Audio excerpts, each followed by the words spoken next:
The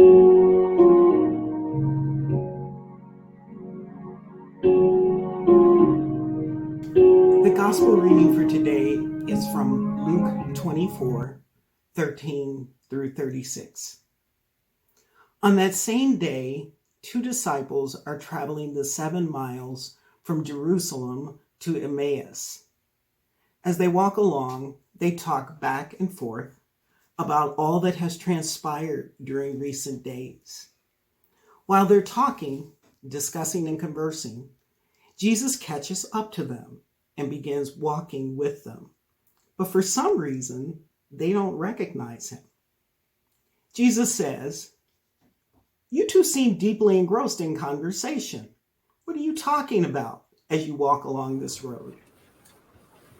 They stop walking and just stand there looking sad.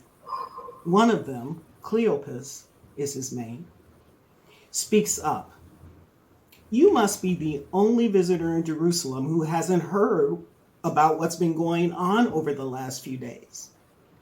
Jesus asks, "What are you talking about?" They reply, "It's all about the one named Jesus of Nazareth. He was a mighty prophet who did amazing miracles and preached powerful messages in the sight of God and everyone around. Our chief priests and authorities handed him over to be executed, crucified, in fact. We had been hoping that he was the one, the one who would liberate all Israel and bring God's promises. Anyway, on top of all of this, just this morning, the third day after the execution, some women in our group really shocked us. They went to the tomb early this morning, but they didn't see his body anywhere. Then they came back and told us they did see something, a vision of heavenly messengers. And these messengers said that Jesus was alive. Some people in our group went to the tomb to check it out. And just as the women had said, it was empty, but they didn't see Jesus."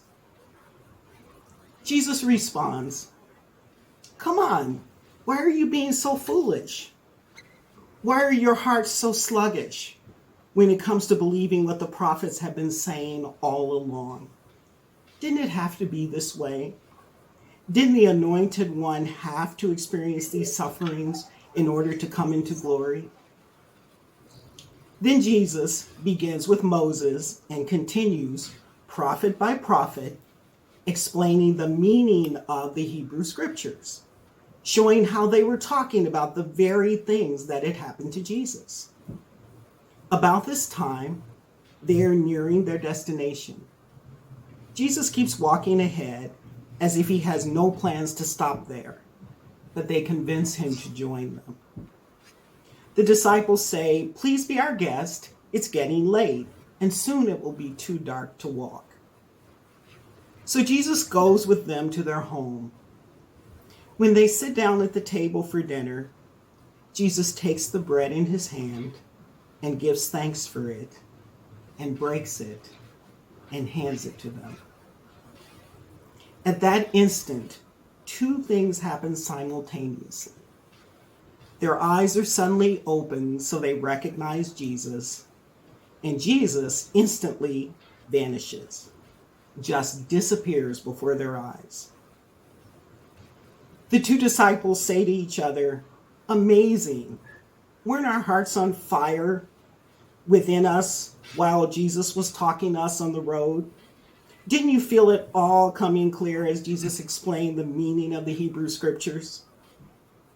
So they get up immediately and rush to Jerusalem, all 7 miles, where they find 11 gathered together, the 11 plus a number of others. Before Cleopas and his companion can tell their stories, the others have their own story to tell. The other disciples proclaim, "Christ has risen indeed. It's true. Jesus appeared to Simon." Then the travelers report their own experience, their conversation along the road, their moment of realization and recognition as he broke the bread. At that very instant, as they're telling the story, Jesus is there, standing among them. Jesus says, "May you have peace."